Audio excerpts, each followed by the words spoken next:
It all started with a silent pre-dawn and an urgent call. What seemed like a simple technical problem hid signs of sabotage. As he investigated the severed wires, he realized he was at the center of something much bigger. And when his eyes met those of that determined woman, his destiny began to change forever. If this story caught your interest, don't forget to subscribe to the channel and tell us what city you're watching from. Continuing on. The pre-dawn hours in Montauk, New York, had that heavy silence that only exists when the world is still asleep. It was exactly 4 in the morning when Lucas Miller crossed the dark road, his tool bag bumping lightly against his back with each step. The beam from his headlamp cut through the darkness, illuminating the dirt path leading to the main gate of the Azure Point Resort, one of the most luxurious properties on the entire Long Island coast. Lucas knew this route by heart.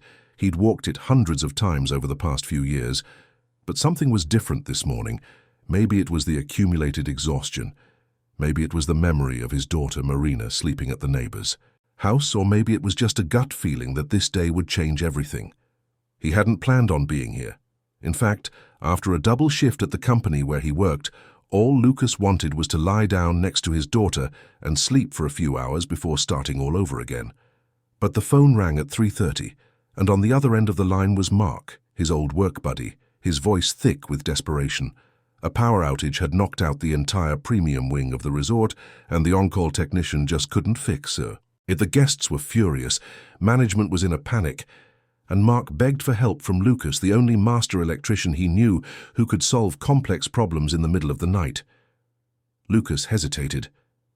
He thought of Marina, of how she would wake up in 3 hours, and he wouldn't be there to do the braids she loved so much, to make her warm chocolate milk just the way she liked it. He thought of the promise he'd made to himself to never put work before his daughter again. But then Mark mentioned the pay would be generous, enough to cover the school supplies Marina would need at the beginning of next month, and Lucas felt the familiar weight of responsibility tighten in his chest. He said yes, pulled on his time-worn uniform, kissed his sleeping daughter's forehead, and stepped out into the night. Upon arriving at the resort, Lucas was met by Mark, who seemed more nervous than the situation warranted. They walked quickly through the deserted corridors, past meticulously manicured gardens and pools that shimmered under the moonlight. The premium wing was in the most remote part of the complex, a cluster of luxury suites with a privileged ocean view. When they reached the main control room, Lucas immediately knew something was wrong. This wasn't just a common power failure. Someone had deliberately tampered with the circuits. The wires were cut cleanly, not frayed from a surge. The connections had been methodically, almost surgically undone. A chill ran down Lucas's spine. This was no accident. It was sabotage. He looked at Mark, who averted his gaze, and in that moment, Lucas understood he was walking into something much bigger than a simple electrical problem. But he was already there. He'd already agreed, and there was work to be done. As Lucas examined the damage and mentally planned the necessary repairs, the control room door swung open forcefully. A woman entered, and even in the dimness, lit only by emergency lights, her presence filled the space. She was tall, elegant, with dark hair pulled back in a flawless bun even at this hour. She wore a navy blue blazer over a white blouse, tailored slacks, and heels that clicked on the concrete floor. But it was her eyes that Lucas noticed first. A look that was tired, wary, and carried an authority that came from someone used to being in command, but also from someone tired of having to do it alone. Beatrice Caldwell was 32 years old and carried the weight of an empire on her shoulders. She had inherited her parents' corporate group just 8 months ago, after losing them in a boating accident during a business trip. Since then, her life had been an endless succession of meetings, tough decisions, and the constant feeling of being tested by everyone around her. The Azure Point Resort was the crown jewel of the company, the project her parents loved most, and she would do anything to protect it. "You're the technician who came to fix the problem," she said, not as a question but as a statement. Her voice was firm, but Lucas detected something beneath the surface, a fragility hidden under layers of control. Lucas nodded, wiping his hands on his uniform pants before extending one to shake hers. "Lucas Miller, ma'am. I came as soon as I got the call." Beatrice looked at his outstretched hand for a moment that felt longer than it was, then gave it a brief, firm shake. "Beatrice Caldwell, I own the resort." She crossed her arms, her eyes scanning the control room as if searching for something specific. "I need to know exactly what happened here, and I need to know if I can trust you to fix it without causing more problems." Lucas felt the suspicion in her words like a slap in the face. He understood what she was implying, that maybe he was part of the problem, that maybe he was here with ulterior motives.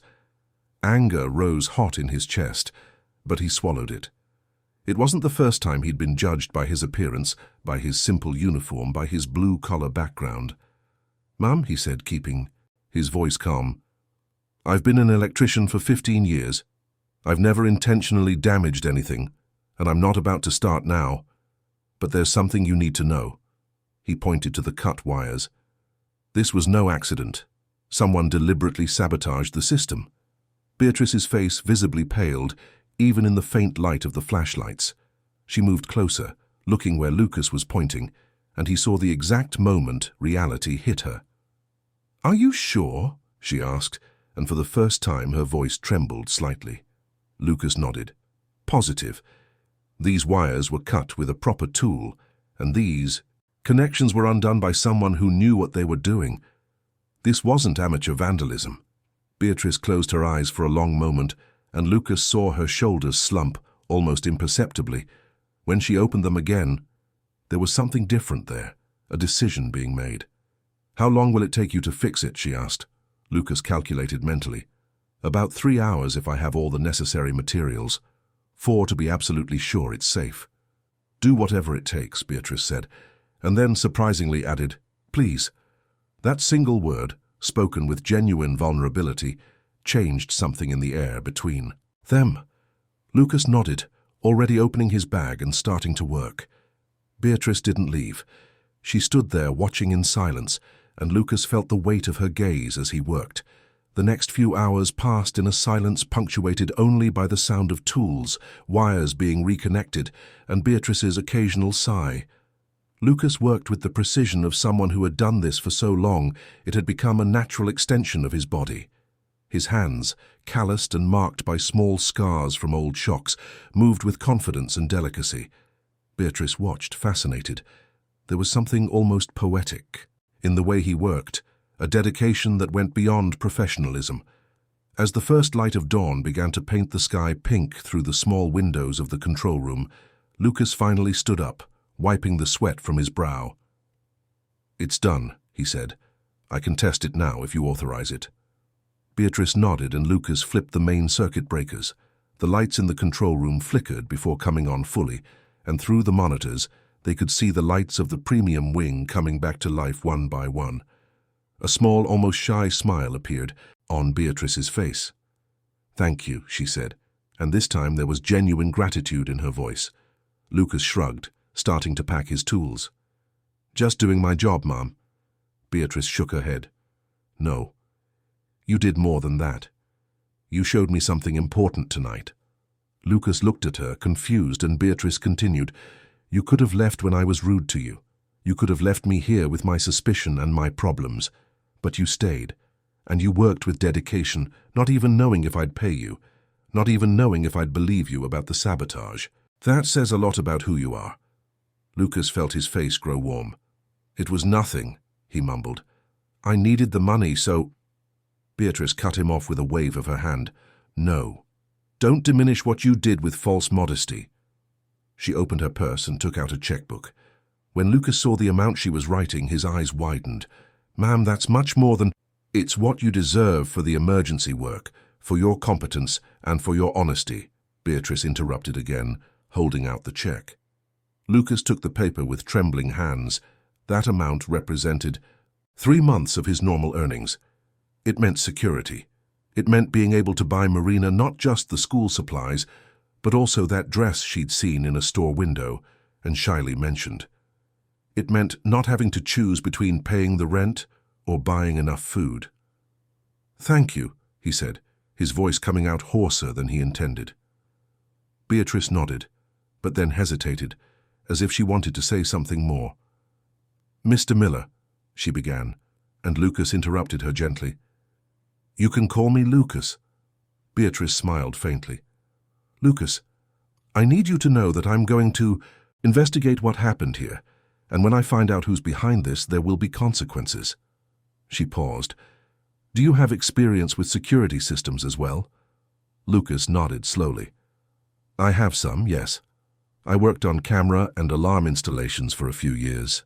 Beatrice bit her lower lip, a thoughtful expression crossing her face. "Would you be willing to do a full assessment of the resort's security system? Not now, of course, but maybe tomorrow, or the day after. Whenever you can. I'll pay your standard consulting fee." Lucas knew he should say no. He knew he was wading into dangerous waters, that this woman came from a world completely different from his, that nothing good could come from getting involved in the problems of someone so far above him on the social ladder. But there was something in her eyes, a loneliness he recognized because he saw the same loneliness reflected in the mirror every morning. So he heard himself say, "I can come by tomorrow afternoon. I have to drop my daughter off at school in the morning, but I'm free after 2. It was the first time Lucas had mentioned Marina, and he saw something shift in Beatrice's face. "You have a daughter?" she asked, and there was a different, softer tone in her voice. Lucas nodded, pulling his wallet from his pocket and showing her the photo he carried there. "Marina. She's 6. She's my whole world." Beatrice looked at the photo for a long moment, and Lucas saw her eyes glisten with what might have been unshed tears. "She's beautiful," Beatrice said softly. "You're lucky." Lucas put his wallet away. "I am. I lost my wife when Marina was 2, so it's just me and her, but we manage." "I'm so sorry," Beatrice said, and Lucas could tell she truly meant it. "I lost my parents 8 months ago, so I understand a little of what it's like to try to move on when the ground disappears from under your feet." They looked at each other for a moment that stretched on, a silent understanding passing between two strangers carrying similar burdens. Then Beatrice cleared her throat, returning to her more formal posture. "Tomorrow at 2, then. You can come through the main entrance and ask for me at the front desk." Lucas nodded, picking up his tool bag. "See you tomorrow, Beatrice." It was the first time he'd used just her first name, without the ma'am, and they both noticed the accidental intimacy of the slip. As Lucas walked back down the road, now lit by the morning sun, he couldn't get Beatrice Caldwell out of his head. It wasn't just her beauty, though she was undeniably beautiful. It was something deeper. It was the recognition of an equally tired, equally lonely soul, equally determined not to crumble under the weight of responsibilities that seemed too great for one person to bear. And as the sun rose over Montauk, Lucas Miller didn't know it yet, but he had just met the woman who would change his life forever. Are you enjoying this story?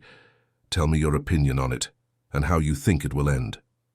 Lucas got home just as Marina was waking up, sitting at the kitchen table with their neighbor, Mrs. Gable, who looked after her whenever needed. The little girl's brown hair was tousled, her eyes still sleepy, but her face lit up completely when she saw her father walk through the door. "Daddy!" she yelled, jumping from her chair and running to hug him. Lucas scooped her up, feeling the exhaustion of the last few hours melt away a little with the warmth of that tight embrace. "Sorry I wasn't here when you woke up, Princess," he murmured into her hair. "I had to work." Marina pulled back to look at her father's face, her small hands cupping his cheeks seriously. "You're really tired, Daddy. Your eyes are red." Lucas smiled, tapping her nose with his. "I'm okay. And look at this." He set her down and pulled the check from his pocket. "We earned some extra money today. You know what that means." Marina's eyes widened. "The blue dress?" she asked, barely able to contain her excitement. Lucas nodded, and the girl started jumping around the kitchen. "The blue dress, the blue dress." Mrs. Gable smiled, shaking her head. "That girl deserves every happiness in the world, and so do you, Lucas. You work too hard." After Mrs. Gable left and Marina was ready for school, Lucas walked her to the bus stop. Along the way, Marina chattered non-stop about school, about the new teacher who taught science in a fun way, about the classmate who had shared his snack with her the day before. Lucas listened, attentively asking questions, laughing at the right moments. But his mind kept drifting back to that control room, to the cut wires, to the tired eyes of Beatrice Caldwell. "Daddy," Marina said suddenly, tugging on his shirt sleeve, "you're zoning out again." Lucas blinked, returning to the present. "Sorry, sweetie. I was thinking about work." Marina frowned, a gesture she made when she was worried that always tugged at Lucas's heart. "You think about work a lot lately. Sometimes I'm scared you'll forget about me." The words hit Lucas like a punch to the gut. He stopped immediately, knelt on the sidewalk to be at his daughter's level, and held her shoulders gently. "Marina Miller, look at me." The girl looked up, and Lucas saw tears welling in her eyes. "I will never, ever forget about you. You are the most important thing in my life. Everything I do, every hour I work is for you. So we can have a good life, so you can go to a good school, so you can have everything you deserve." "But I don't need a lot of stuff, Daddy," Marina said, her voice small. "I just need you." Lucas felt his own eyes sting. He pulled his daughter into a tight hug, taking a deep breath to control his emotions. "I know, Princess, and you have me, always." He pulled back a little, wiping away a tear that had escaped down her cheek. "I'll try to work less, okay? I'll try to be here more, I promise." That afternoon, at 2 o'clock sharp, Lucas was in the lobby of the Azure Point Resort. He had changed out of his work uniform into clean jeans and a simple but well-pressed shirt. He carried his bag with testing equipment for security systems. The receptionist, a young woman with a professional smile, greeted him promptly. "Good afternoon. I have a meeting with Ms. Beatrice Caldwell," Lucas said, and the receptionist checked something on her computer before nodding and picking up the phone. Minutes later, Beatrice appeared in the lobby. In the daylight, Lucas could see her better. She wore a navy blue midi dress that perfectly matched her dark eyes, her hair down in soft waves over her shoulders. She looked different from the stern executive of the previous night. She seemed younger, more approachable, but the exhaustion still marked her face. "Lucas," she said, a warm tone in her voice. "Thank you for coming. Let's go to my office." As they walked through the resort's corridors, Beatrice explained the structure of the security system. Cameras at all strategic points, alarms connected to a central station, digital access control in restricted areas. It all looked perfect on paper, but Lucas, with his trained eye, began to notice small flaws. A camera with a bad angle, a poorly positioned sensor, blind spots where someone could pass unnoticed. They spent hours walking through the resort, Lucas taking notes, snapping photos, testing equipment. Beatrice accompanied him every step of the way, asking intelligent questions, absorbing information. Lucas was impressed by how quickly she grasped technical concepts. During a coffee break in her office, an elegant room with a view of the ocean, Beatrice asked about Marina. "How was dropping her off at school today?" she asked, pouring coffee for both of them into fine porcelain cups. Lucas accepted the cup, feeling a bit out of place in the luxurious setting. "It was good," he replied, "but she said something that worried me. She said she's afraid I'll forget about her because I think about work so much." He shook his head. "I never imagined my 6-year-old would feel that way." Beatrice sat in the chair across from him, holding her own cup with both hands. "Kids notice more than we think," she said softly. "I used to notice when my parents were worried, even when they tried to hide it. I could feel the weight they carried even without fully understanding it."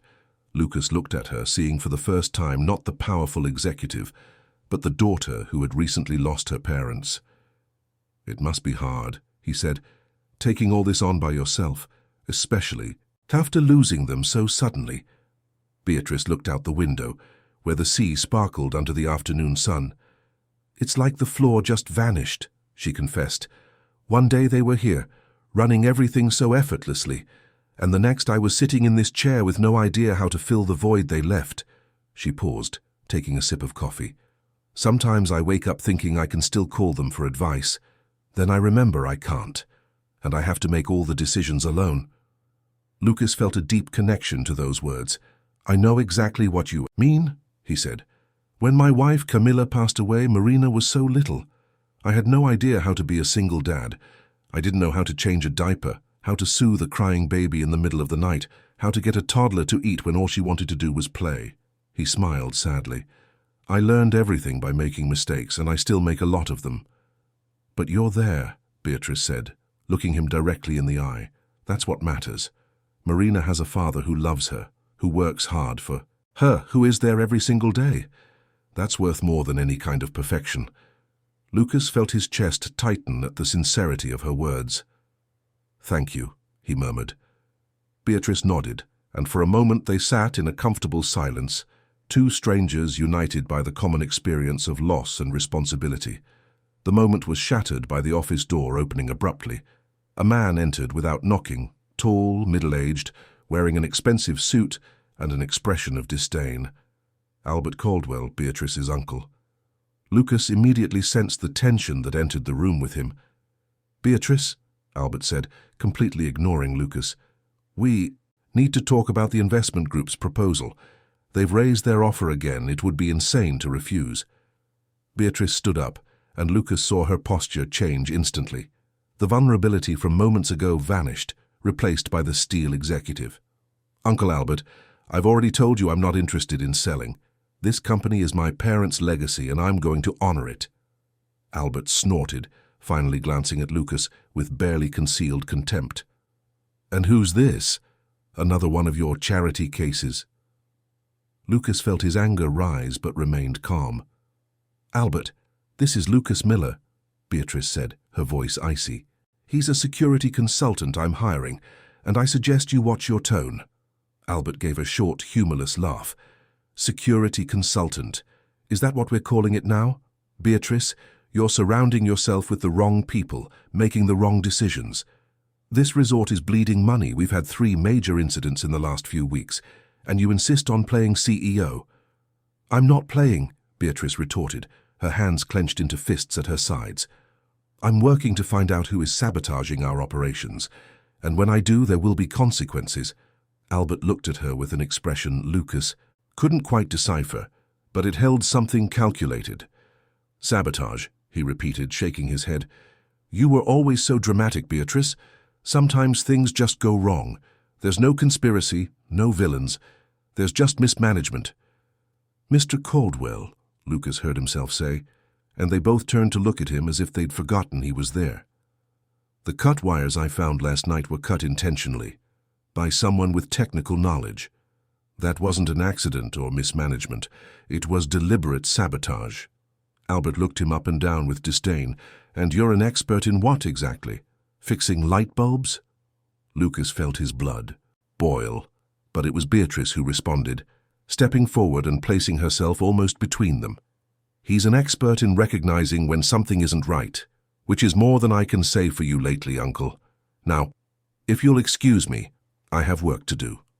Albert stared at her for a long moment, then gave a short nod. We'll see how long you can keep up this stubbornness, dear niece. When the company finally goes under, don't say I didn't try to help. He left, slamming the door, and the silence he left behind was heavy. Beatrice remained standing for a few seconds before sitting down again, running her hands over her face.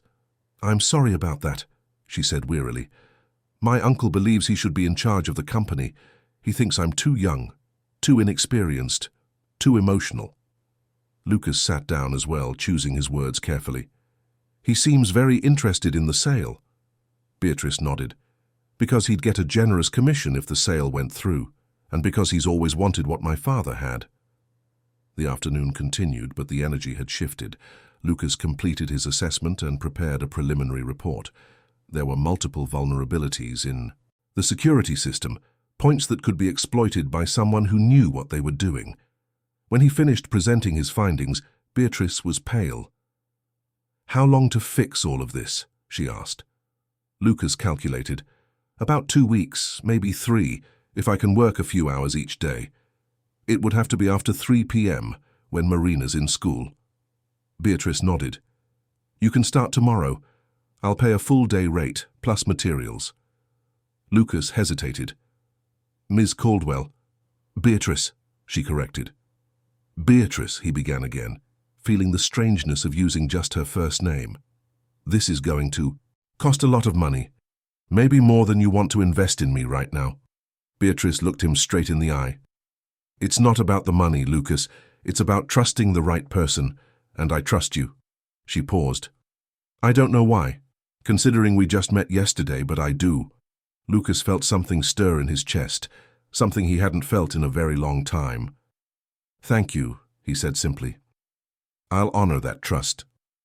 As he prepared to leave, Beatrice walked him to the door.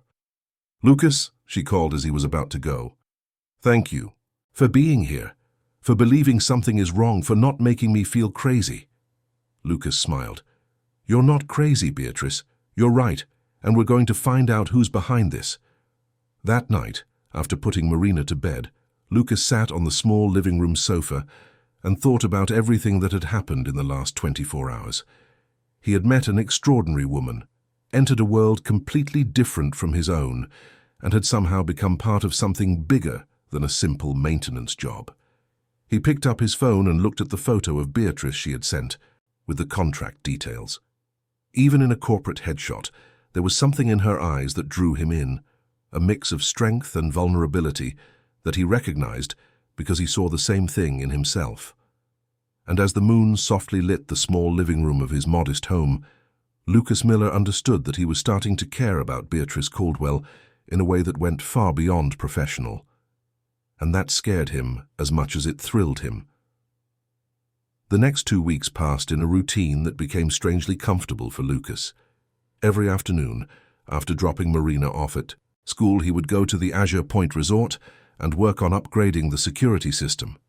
Beatrice was always nearby, sometimes working in her office while he installed cameras, sometimes walking the halls with him, asking questions, learning. They developed a natural rhythm, conversations that started about work but often drifted to more personal topics. Lucas discovered that Beatrice loved astronomy and spent sleepless nights stargazing when anxiety kept her awake. Beatrice learned that Lucas made the best pancakes in the world, according to Marina, and had a collection of classic movies he watched with his daughter on weekends. It was on the Friday of the second week that everything changed again. Lucas was finishing the installation of a camera in the service area when he noticed something odd in the old system's logs. Someone had accessed the electrical control room 3 times in the past few weeks, always at the same time, always using an access card that should have been deactivated. He printed the reports and went straight to Beatrice's office. She was on the phone, but seeing the look on his face, she ended the call quickly. "What happened?" she asked, already standing up. Lucas spread the papers on her desk. "Someone with administrative access has been entering the control room during off-peak hours, and look here." He pointed to a specific line. "The card used was registered to an employee who was fired 3 months ago." Beatrice picked up the papers, her eyes quickly scanning the information. "How is that possible? If the employee was fired, the card should have been deactivated." "It should have been," Lucas agreed. "But someone reactivated it, someone with access to the administrative system." He paused, knowing what he was about to say would be hard to hear. "Beatrice, only 3 people have that level of access. You, your general manager, and your Uncle Albert." Beatrice turned pale. "No," she shook her head. "He wouldn't do that. He's family. He might disagree with my decisions, he might be difficult, but he wouldn't sabotage his own family's company."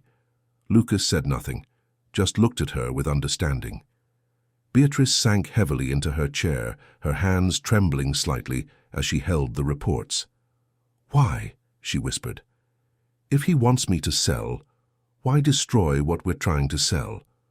"To drive down the value," Lucas answered softly. "If the resort is having constant problems, it's worth less. And if it's worth less, you get more desperate to sell, and when you finally do, probably at a lower price, who do you think will be ready to buy it for a bargain and then flip it for its real value?" The realization hit Beatrice like a wave. He's going to run the company into the ground, force a desperate sale, buy it for a fraction of the cost, and then sell it again when everything's back to normal. "Exactly," Lucas said. "And he gets not only a commission on the initial sale, but all the profit from the resale." Beatrice covered her face with her hands, and Lucas saw her shoulders shake. He wanted to go to her, to comfort her, but he wasn't sure if it would be appropriate. Then Beatrice lifted her face, and there were no tears, only cold determination. "We're going to catch him," she said. "We're going to get every piece of evidence, every proof, and we're going to expose him." Lucas nodded. "I'll install extra cameras at strategic points, discreet ones. If he comes back, we'll have a visual record." Beatrice agreed, and then surprisingly she reached out and touched Lucas's arm. "Thank you," she said softly, "for being here, for not giving up, for believing in me." Lucas looked down at where her hand rested on his arm, feeling the warmth of her touch through his shirt sleeve. "It's easy to believe in you, Beatrice," he replied, his voice lower than he intended. "You're one of the strongest people I've ever met."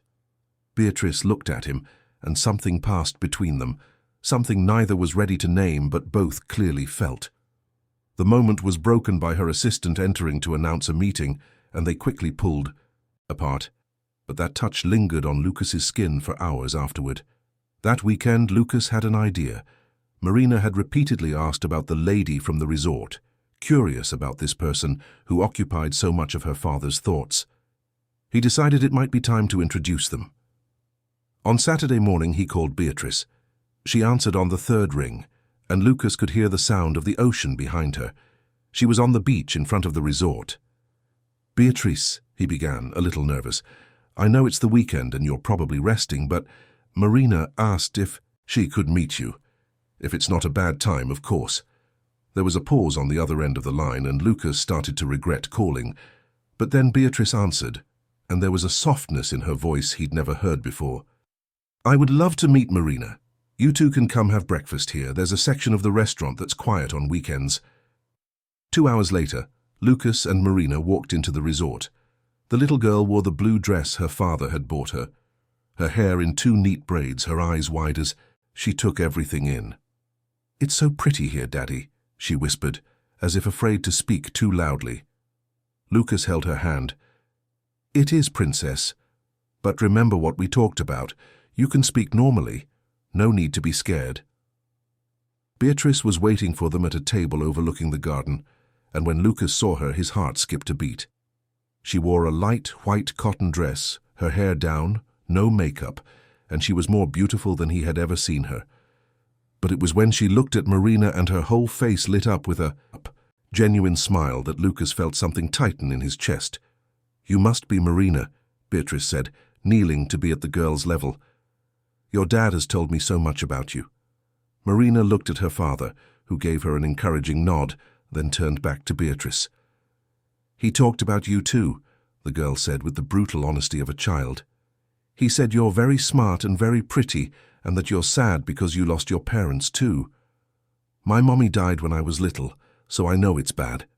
Beatrice blinked rapidly, clearly surprised and touched by the girl's frankness.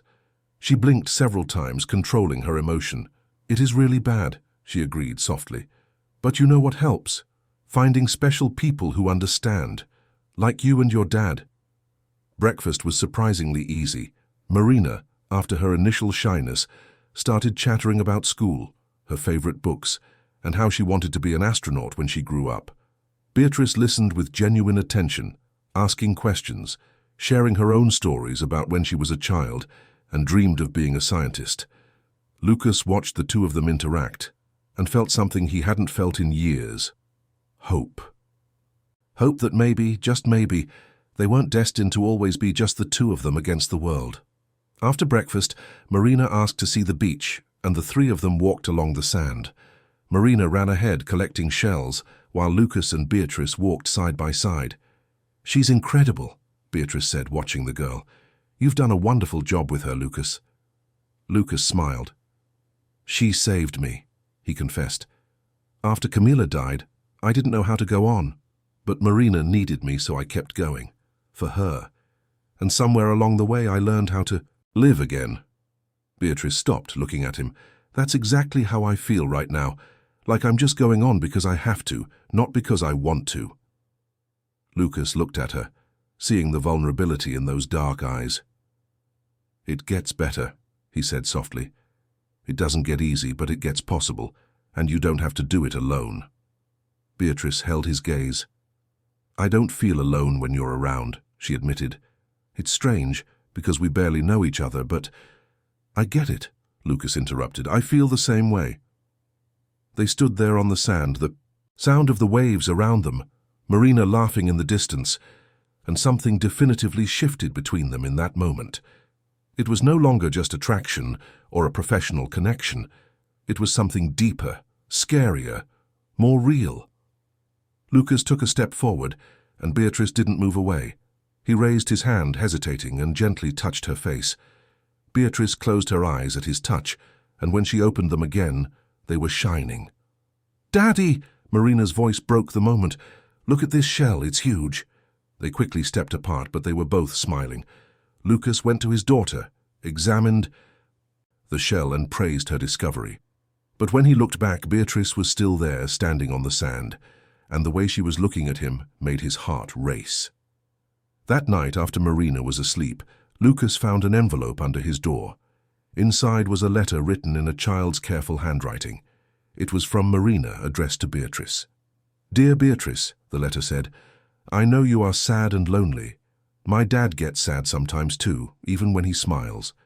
But today you both looked happy on the beach. I liked you a lot. Could you be my friend? And maybe if you want, you could have dinner with us sometime. My dad makes the best pancakes. Love, Marina." There was a drawing attached, showing 3 stick figures holding hands on the beach.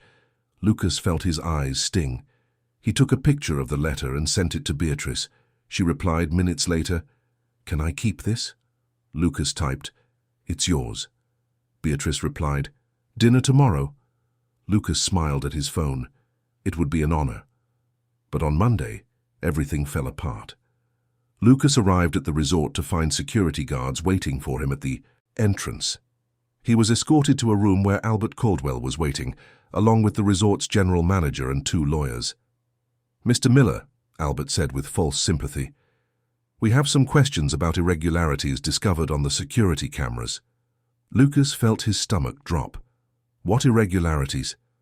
Albert slid some photos across the table.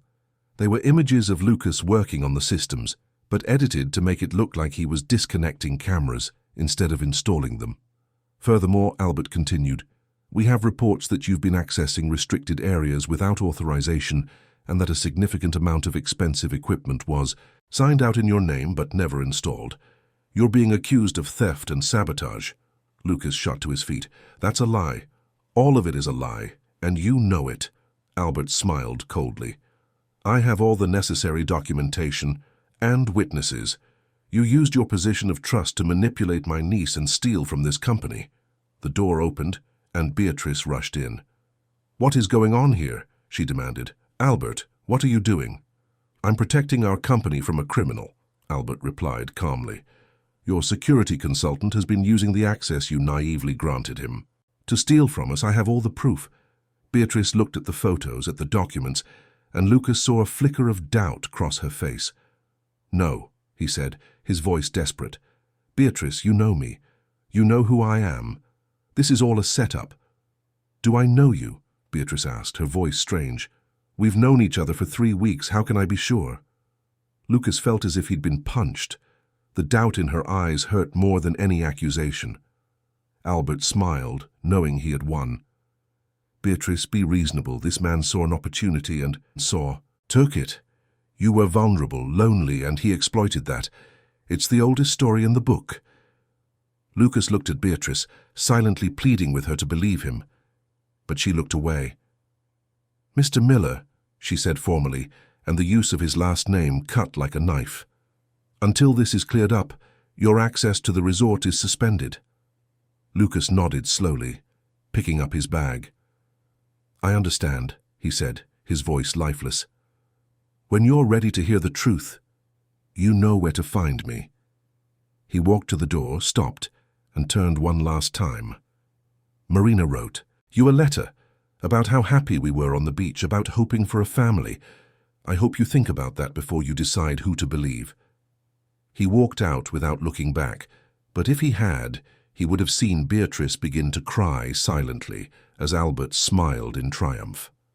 Lucas spent 3 days without leaving the house, just taking care of Marina and trying to process what had happened. The little girl knew something was wrong, that her father was quieter than usual, but she didn't ask directly. Until Thursday morning over breakfast, she said, You're not going to see the pretty lady from the beach anymore, are you? Lucas looked at his daughter, surprised by her perception. Why do you think that, princess? Marina shrugged, pushing her pancakes around her plate. You have that look you had when Mommy died, like you lost something important. Lucas felt his chest tighten. It's complicated, sweetie. Sometimes people don't trust you even when they should. Marina frowned. But you didn't do anything wrong. You never do. Lucas smiled sadly. Thanks for believing in me, Marina, even when not everyone does. The girl was quiet for a moment, then said something. That would change everything. Daddy, you always say that when I'm scared of something, I shouldn't run away. I should face it. So why are you running away now? Lucas looked at his 6-year-old daughter, stunned by the wisdom in her words. You're right, he admitted. I'm scared of getting hurt more, so I'm running away. But that's not right, is it? Marina shook her head. You have to fight, Daddy.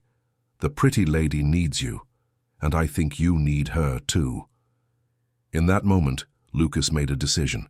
He picked up the phone and called Mark, his old colleague who still worked at the resort. I need a favor, he said. I need to get into the security system one last time. Mark hesitated.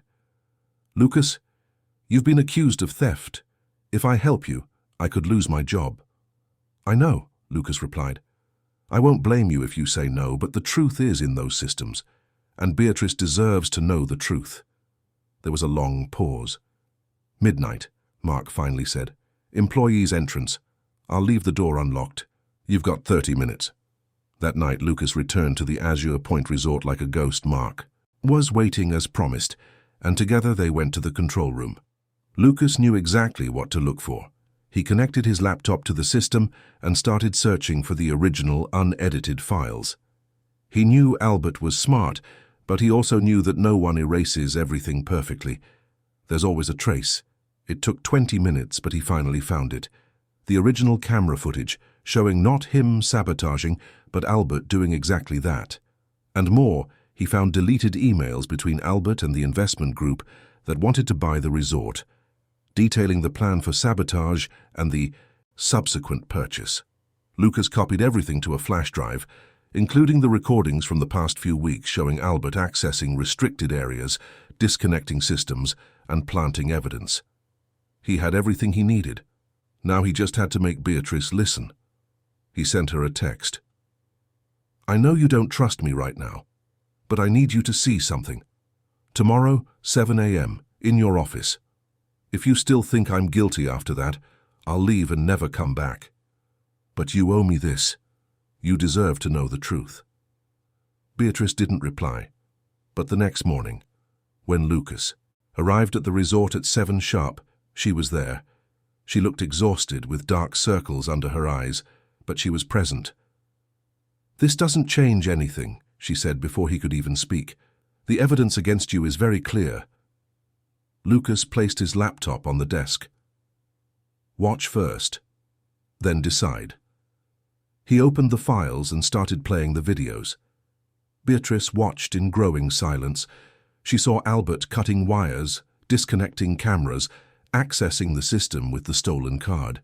She read the emails that detailed the entire scheme. She saw the proof of how the images incriminating Lucas had been edited. When it was all over, she was crying. How could I have doubted you, she whispered. How could I let him manipulate me like that? Lucas came around the desk and knelt in front of her. Because he's family. Because you wanted to believe he loved you. Because you're tired and alone and it was easier to believe the lie than to face the betrayal. I get it, Beatrice. I'm not angry. Beatrice cupped his face in her hands. But you should be. I abandoned you. I doubted you after everything you did for me. Lucas covered her, hands with his. You were scared, and you're forgiven. The question is, what are we going to do now? Beatrice wiped her tears, and Lucas saw the steel executive return. We're going to expose everything. We're going to show the board, the investors, everyone what he did. And we're going to save this company. She looked at Lucas. But I can't do it alone.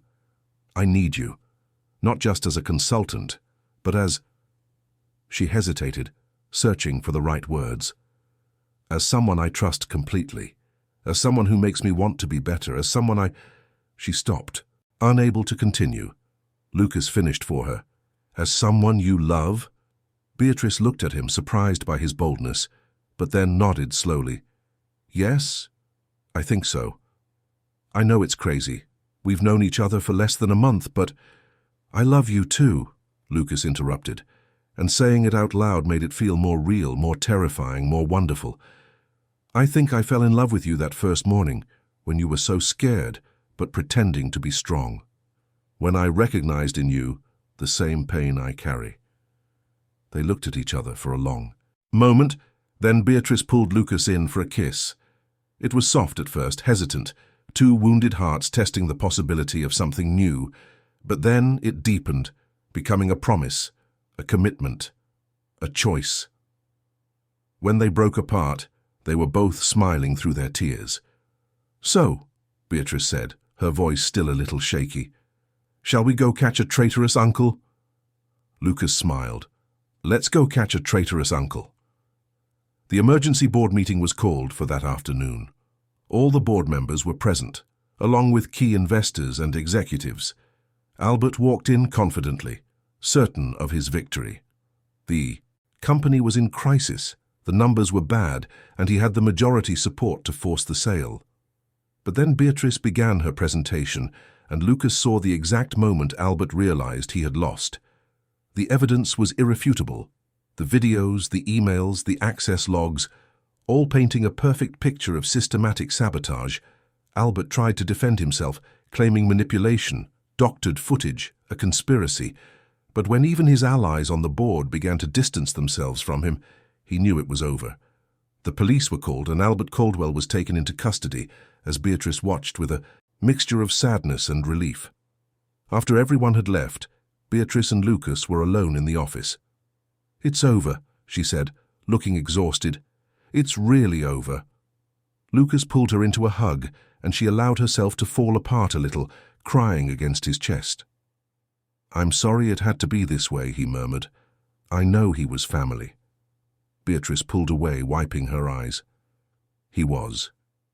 But real family doesn't betray you. Real family stands by you, like you did, like Marina did, without even really knowing me. Speaking of Marina, Lucas said, smiling, she's going to want to know if she can see you again. Beatrice smiled, the first genuine smile in days. I would love to see Marina. In fact, she paused, blushing slightly. Is that invitation for pancakes still open? Lucas laughed. Always, every Saturday morning if you want. In the months that followed, a lot changed. Beatrice implemented the cooperative model she had envisioned, turning employees and clients into active parts of management. The resort not only recovered, but thrived in a way it never had before. Lucas started his own security consulting firm, hiring other technicians like him, good people who just needed a chance. And slowly, carefully, Lucas, Beatrice, and Marina began to build something none of them had planned, but all of them deeply desired. A family. Marina was the first to call Beatrice her heart mum. It was on a Saturday morning, 6 months after the board meeting. They were in the kitchen, Lucas making pancakes, Beatrice helping Marina with a science project about the stars. Heart mum, Marina said casually, can you pass me that book?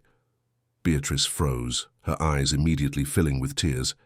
Marina looked at her worried. Did I say it wrong? Can I call you that? Beatrice pulled the little girl into a tight hug. You can, she whispered. Please, you can always call me that.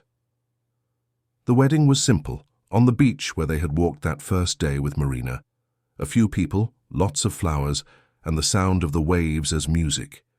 Marina was the flower girl, in her blue dress, scattering petals with adorable seriousness. When Lucas and Beatrice exchanged vows, they spoke of finding light in the darkness, of chosen families, of a love born from resilience and truth. And when they kissed, Marina clapped so loudly that everyone laughed. 2 years later, Michael was born, with his father's eyes and his mother's smile. Marina was the most devoted big sister a child could have, helping with bottles, singing lullabies Beatrice had taught her, protecting her little brother like a fierce little guardian. The house they bought together in Montauk was always full of laughter, of science, of Saturday pancakes, and of nights spent stargazing on the deck. The resort became a national model for cooperative management, visited by students and business leaders who wanted to learn. Lucas, who once fixed light bulbs at 4 in the morning, now gave lectures on security and opportunity. Beatrice, who once carried an empire on her shoulders alone, now shared it with hundreds of people who cared as much as she did. And Marina, the little girl who was afraid her father would forget her, grew up in a house so full of love, it sometimes felt like it couldn't possibly hold it all. Years later, when Marina was about to leave for college to study astrophysics, she found the letter she had written to Beatrice that first day. She read it aloud at dinner, and they all laughed and cried, remembering how it all began. "You knew from the start," Lucas said to his daughter. "You knew before we did." Marina smiled. "I just knew you two needed each other, and that we could be happy together." She looked at her parents, at her little brother playing on the floor. "And I was right, wasn't I?" Beatrice and Lucas looked at each other across the table, their hands intertwined, and answered in unison, "You were." This story, which began with cut wires at 4 in the morning, ended with a whole family, with dreams fulfilled, with a love that conquered all differences. It ended with the certainty that sometimes when the world is still asleep and everything seems dark, that is precisely when the bravest hearts find their new light. End of story. Dear listeners, we hope the story of Lucas and Beatrice has touched your heart. If you were moved by this journey of love, resilience, and family, please leave a like, subscribe to the channel, and tell us in the comments what part of the story resonated with you the most. Was it Marina's courage, Beatrice's strength, Lucas's persistence? Every day we bring you intense stories like this one, revealing the deepest side of the human soul, showing that true love conquers all barriers when there is truth, respect, and courage. Thank you so much for joining us, and we look forward to seeing you in the next episode with another story that will move you. Until then, may your life be filled with light, love, and new possibilities.